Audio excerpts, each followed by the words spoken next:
on, guys? Just gonna cruise through a few of the tanks here on the first video of the channel.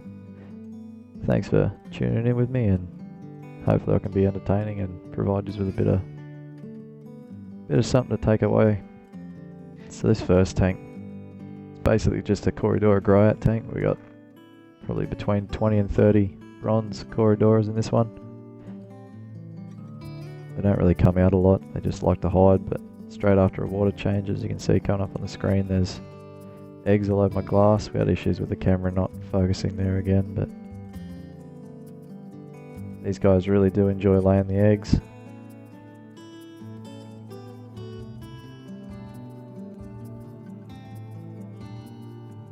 As you can see, they're all over the glass. Excuse the camera angles there. Hopefully they'll get a bit better. I'm still going to be learning a little while.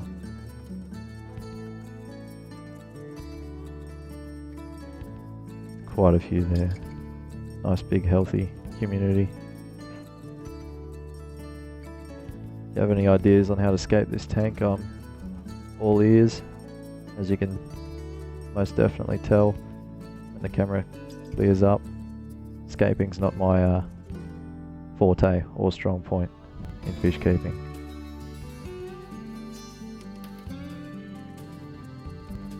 This girl used to be part of a pair. She's in this tank now because I had her in with some Oscars that weren't so friendly to her partner after a little while. They all grew up happy in the tank, and then the food chain come through and let them know what was going on. Provides us with a few good views here, and we end up changing the angle up just so that we can see her a bit better here in a second. I apologise for having to voice over these videos. We're having a few malfunctions with the microphone and whatever else, but we'll get on top of that very soon. Should not be a drama.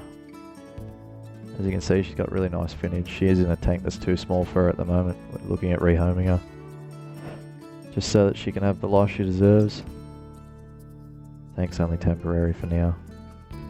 You'll see the size of them very shortly here.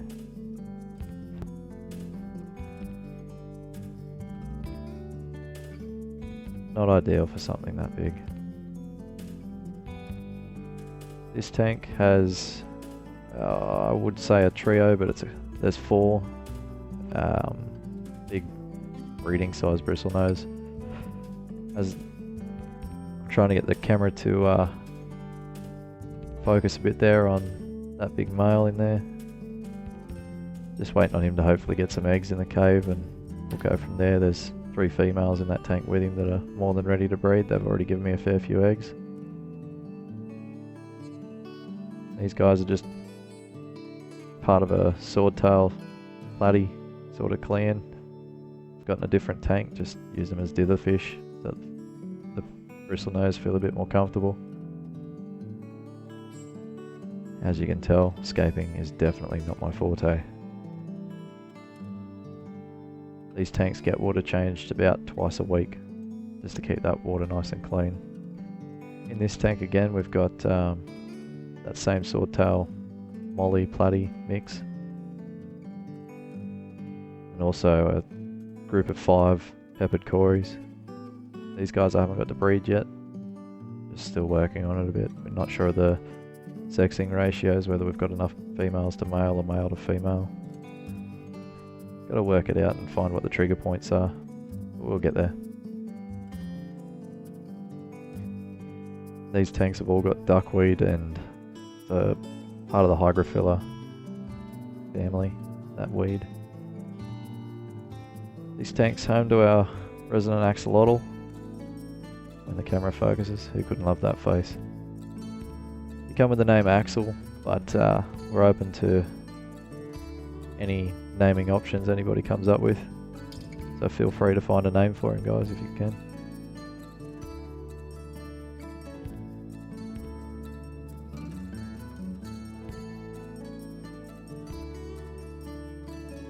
You just chill there all day if you get the opportunity.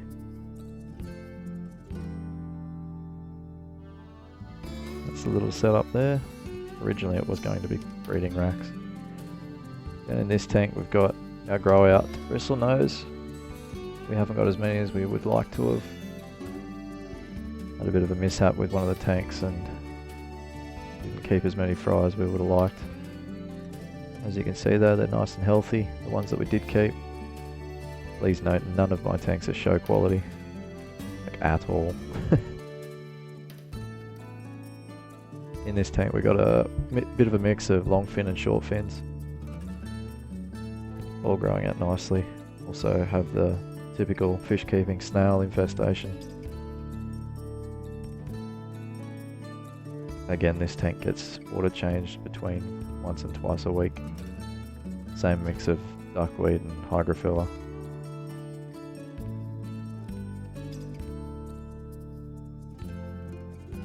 There's the long fin variant down in there, and the camera eventually focuses.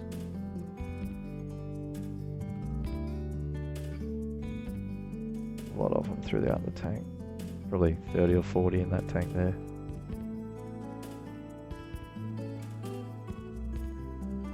Anybody's got any home remedies for that white scaly crap down the side of the tank, it'd be much appreciated if you could share it. This is the 600 litre pond. In this tank we've got 3 big Oscars, at least one pair that lay. That's our resident big girl, affectionately named Biggie. Nothing else in that tank has a name, she came with a name.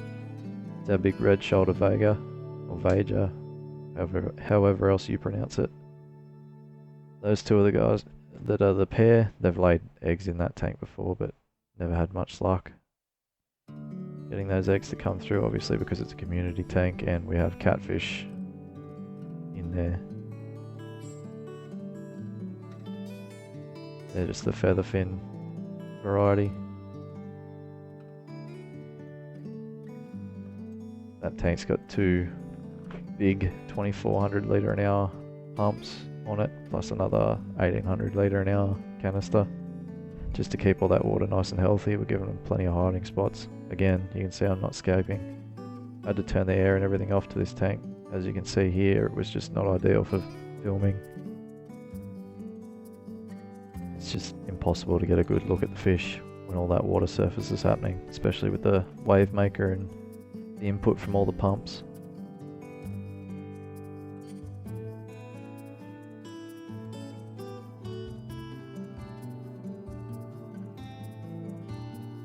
Excuse the shaky hand. The water isn't actually a brownish colour, it just comes off any of the algae that's growing on the white with that light. It's not ideal. Doesn't really cast a good colour. Something I'll need to update. This tank, you'll see here in a second, again it's got duckweed everywhere. Seem to have an infestation of that in the fish room at the moment. Pinch off the airline there and you'll be able to see all the little fry in there from the goldfish that we had throw eggs probably a good 4 or 5 days ago now. Somewhere between 100 and 150. They're extremely hard to see, but you can sort of see the little specks floating around in the water. Another week or so and they should be a bit bigger and I can give you an update. Seemed the more I tried to show you, the worse it got. Yeah, I find these 60 litre tubs from Bunnings are really good for growing fish out, especially from that young fry stage. This tank is literally just a grow out tank and just has the platies and the mollies and swordtails in it, just to, I guess, breed over and over and over. They're not really a line that I focus on breeding, they just sort of happen. It's got all the little offcuts from every other tank in it. A couple of guppies here and there.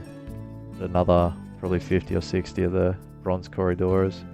These guys are all at breeding size. If I was to do a water change fairly consistently, they'd be throwing eggs all over the tank. But as you can guess, these little guys, when it focuses, another long fin bristlenose, just eat the eggs straight off the tank. There's quite a few of these guys in here because this tank isn't really it's not focused on breeding in this one. As you can see, it's got the exact same mix of microfiller and duckweed. There's also something else in there that I'm not 100% sure what it was. Come with a tank that I bought at some point. I find that if I don't cull that, the platies and mollies and stuff like that really love dropping their babies in there. It yeah, it just gives them a place to hide. Saves them getting eaten by the bigger fish. Survival rate's a little bit better in there for them. As you can see, there's a lot of cories in there. All nice healthy fish. This tank also gets a water change somewhere around that once to twice a week range. This will pretty much be the end of the video, guys, but if you've watched this far, thank you for watching.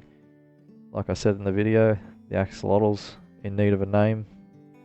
He has got one, but I don't like the genericness of it, so if you guys could drop a comment of what the name would be that you'd pick, that'd be much appreciated. Thank you very much for watching, and here's a photo of a baby lizard. Cheers, guys.